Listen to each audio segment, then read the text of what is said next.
ప్రజా TV Telugu news. కళాకారులకు మాదిగ బంధువులకు తెలియజేయడం ఏమనగా మందాకృష్ణ అన్న గారు మరి 7వ తారీఖున లక్షలాది డప్పులు 1000 గొంతుకులు అనగా కళాకారులతో హైదరాబాద్లో ఒక బ్రహ్మాండమైనటువంటి సామాజిక పోరాట కార్యక్రమం పెట్టాడు.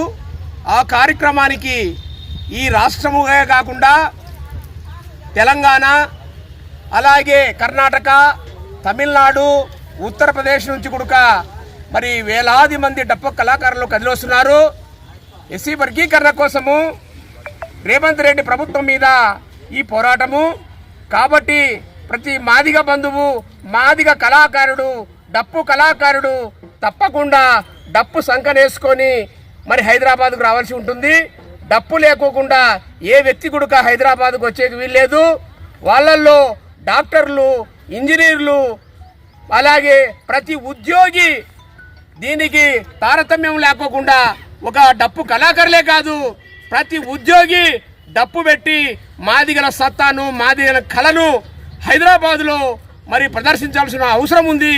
దీనికి సంబంధించి తప్పకుండా మరి ఈ అక్క తాడపత్రి నియోజకవర్గం నుంచి వందలాది డప్పులు తరలిస్తున్నాము.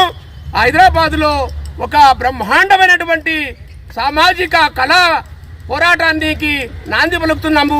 ఇది ప్రపంచ రికార్డ్ అవుతుంది, గిన్నీస్ బుక్ రికార్డ్ అవుతుందని తెలియజేస్తూ ప్రతి మాదిగ గుడుక మీ గ్రామాలలో వెళ్ళి డప్పు కళాకారులుగా కాకుండా అందరూ గుడుక మరి రేపు హైదరాబాదుకు రావడానికి 6వ తేదీ రాత్రికి తాడపత్రి చేరుకొని అక్కడి నుంచి హైదరాబాద్ వెళ్ళడానికి మీరందరూ సంసిద్ధంగా ఉండాలని, అక్కడ జరిగే పోరాటంలో మాదిగలు మరి పాల్గొనాలని, అక్కడ జరిగేటువంటి పోరాటం పిలుపులకు మాదిగలు స్పందించి ప్రతి ఒక్క మాదిగ ఈ యొక్క అసలు సిసలైన పోరాటంలో పాల్గొనకపోతే నిజమైన మాదిగలు కాదు, వారు నిజంగా ఈ యొక్క ఉద్యమానికి ద్రోహం చేసేట్లు అవుతుందని తెలియజేస్తూ మందాకృష్ణ మాదిగ పిలుపుని అందుకొని తప్పకుండా మీరందరూ వస్తారని తెలియజేస్తూ మరి మీ అందరికి కూడా ఈ యొక్క ప్రదర్శనలో పాల్గొన్న మీ అందరికి పేరు పేరున మీకు తల వంచి నమస్కారం చేస్తున్నాము.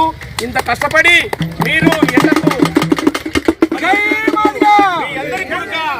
మీ అందరి కొడుక మరి డప్పుల ద్వారా కళాభివందనాలు.